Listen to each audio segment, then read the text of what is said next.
Alright, so now that we saw what happened with the muon, let's go ahead and jump into a rocket ship. Alright, so a rocket ship leaves Earth at a speed of 3/5c. When a clock on the rocket says an hour has elapsed, the rocket ship sends a light signal back to Earth. A. According to Earth clocks, what is the signal sent? When was the signal sent? Excuse me. B. According to the Earth's clock, how long after the rocket left did the signal arrive back on Earth? And C. According to the rocket observer, how long after the rocket left did the signal arrive back on Earth? What we need to know is, again, time dilation, because the rocket ship is traveling at a fraction of the speed of light. So let's go ahead and dive on in and see how to tackle this thing. Alright, so for part A, time dilation states that moving clocks run slow. We kind of talked about that last time. So here, what we know is that the clock on the ship is running slow.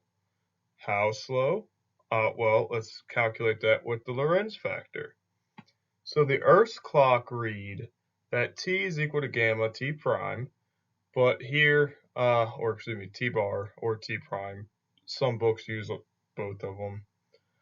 So here, we plug everything in. We see that the c's cancel with the speed of light of the ship again.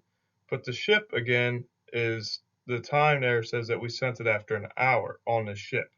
So we put an hour up here, put the velocity down there, let it work its way out. Then we see that after we simplify down, we get that it's an hour divided by 4/5, so to multiply by the reciprocal, that gives you an hour times 5/4. So what we can conclude is that on the Earth, there had been an hour and 15 minutes that had passed when the light signal was sent, so an hour and 15 minutes after takeoff. So although an hour on the ship had passed, because that clock is running slow, the time on the Earth had been an extra 15 minutes. That's pretty cool. Definitely a headache though. Alright, so what we want to know for part B is that by Earth observer, the rocket is now at distance d equal vt away. So v was 3/5 the speed of light, and we just solve for time in part A, so multiply them across. What we see is that that leads to a 3/4 c times hour, or 3/4 of a light hour. So we know that the 3/4 of a light hour is the distance away that they are. So the light signal will therefore take 3/4 an hour to return to Earth. So part A, we found out how long it took for the ship to reach an hour away on its clock to Earth, which is an hour and 15 minutes.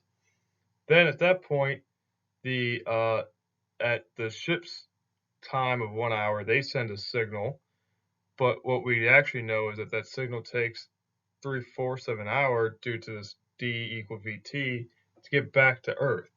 Okay, so since it left an hour and 15 minutes after departure, or since it sent it an hour and 15 minutes after departure, the light signal reaches Earth 2 hours after takeoff, because 45 minutes plus the hour 15 minutes, that's how long it's going to take total. Okay, again, hour 15 to get out there, and then 45 minutes for the signal to reach us on Earth. So that being said, in part C, Earth's clock runs slow, and so we have the TR, which is the retarded time, is equal to gamma times 2. Gamma we found out was 4/5, so we see that in this case we have 4/5 times 2, which gives us 2.5.